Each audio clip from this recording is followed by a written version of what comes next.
Stage પર આપનું હાર્દિક સ્વાગત છે. ઓકે. અને શું નામ તમારું? નામ વસરામ ભરવાડ. અને કયું ગામ તમારું?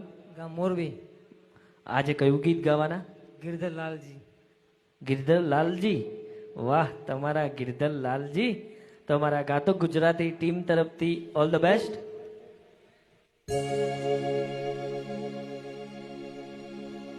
હે ગિરધર લાલ